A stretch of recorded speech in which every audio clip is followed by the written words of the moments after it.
兄弟问了，鲁延和成才究竟谁更胜一筹？同样是能力优秀、性格不讨喜的人设，如果把鲁延放进士兵突击里，会发生什么呢？开讲前先问问大家，成才的理念是什么？必然是走捷径。在成才的世界里，军营里最不值钱的就是热血。别人埋头苦干的时候，自己只需要找捷径去站到更高的位置。这一点虽然鲁延不是完全相同，但也大差不差。前期还没被蒋小鱼制服的鲁延，可以说是见什么都不屑一顾。别人努力的时候，他连看都不带看一眼的。所有人都好奇受营的考核第一是谁，唯独他愣是一点都不想关心。所以初入军营，如果让这两人碰见了，大概率跟鲁延碰到蒋小鱼一样，成才一顿输出，各种油嘴滑舌，但鲁延一点都听不进去，估计一个字都不会回复。可到了训练场上，鲁延可就不一样了，不管成才多优秀，他都会跟他较量到底。干部也估计从第一天就能看出鲁延和成才的差距。大家还记得史金去下榕树选兵时，成才为了给史金留下一个好印象，全程军姿站立，虽然态度很好，但当过兵的硬汉应该一样都能看出来，他这个军姿显然就不是专业培训过的，而是刻意摆出来给史金看的。反观鲁延可就不一样了，从小在体工大队长大，入伍前跟龙百川的第一次见面就可以看出他的气质。加入到我们队伍中，对不起，体工大队更适合我。挖人也可以为国争光啊！你可以上网查一下近几年国际侦察兵大赛。对，我尊敬军人，但我的目标是奥运会和世锦赛的冠军。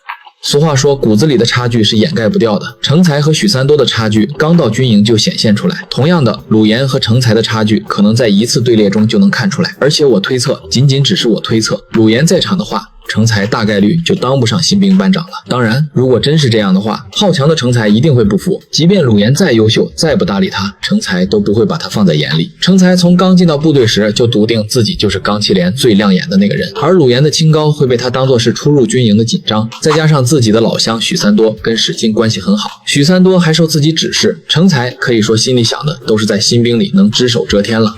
成班不讲话了啊，大家快点抄。那个连长还等着呢，抄的时候要保持安静，注意一下自己的军容军纪啊。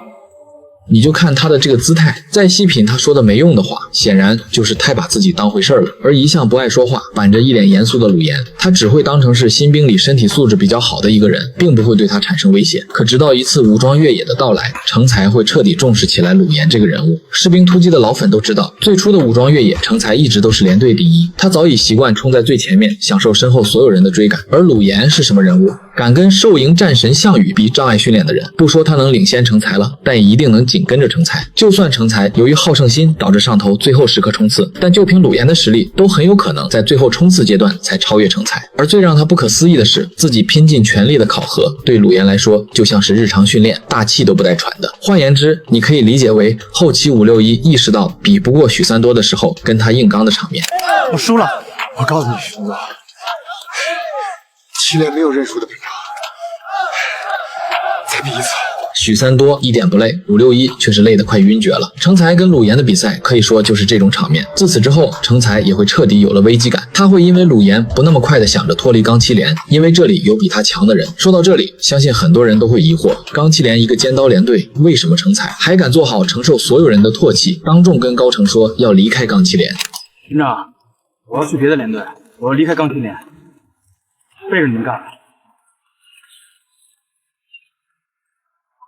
其实并不是因为成才想攀高枝，而是他认为顶尖连队钢七连也不过如此。他看不上战友，认为他们都太弱了。他想要的环境是全员兵王的阵容，这样说出去才有面子。可如果鲁延在钢七连，他始终都有一个比不过的兵王胚子，他不打败鲁延就根本不会离开。成才跟鲁延的好强完全就是两种不同的概念。成才就是为了面子去争，而鲁延则是刻在骨子里的自尊。他可以容忍别人比他强，但他无法容忍自己输的平庸。只要拼尽了全力，就算输了他也认。这也是鲁延后期为什么会听蒋小鱼指挥的原因。我就问你，士兵突击就算再往后拍30集，你觉得成才会听许三多的指挥吗？绝对不会，他顶多就是会听取许三多的意见，琢磨一下，敢让许三多直接指挥他，那简直就是天方夜谭。不过话说回来，如果鲁延在钢七连，成才的能力估计会变得更恐怖。他脑子里不会再只想着如何走捷径，而是琢磨怎样提升自己的军事能力，打败鲁延。俗话说武术有武痴，成才估计就会变成兵痴。同时慢慢的成才也会发现，鲁延其实跟他他是一种人，但明显比自己要高尚。他们都孤傲，不肯认输，都看不惯身边的军人浑浑噩噩混日子，等着2年兵龄退伍回家。可鲁岩跟他不同的点就是，他的看不惯是出于军人的本身，认为战士就该自律，提升自己的军事能力；而成才的看不惯却是害怕战友给他丢面子，说他的部队不优秀。这就是2人骨子里最大的区别。而且鲁岩不仅只会在新兵时期对成才造成打击，参加老 A 考核更会让成才受挫。一直以来自己看不上的许三多通过了考核，如果再有一个鲁岩，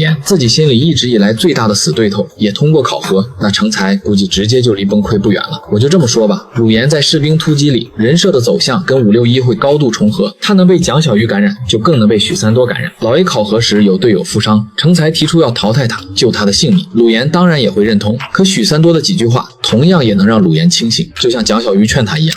现在唯一能救他的办法，就是打响信号枪，让救护人员过来营救。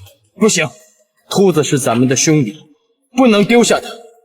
简单总结一句，如果有了鲁岩，成才的蜕变会来得更早，甚至根本不需要元老。鲁岩的出现无形中就能把成才提早变成一个名副其实的兵王。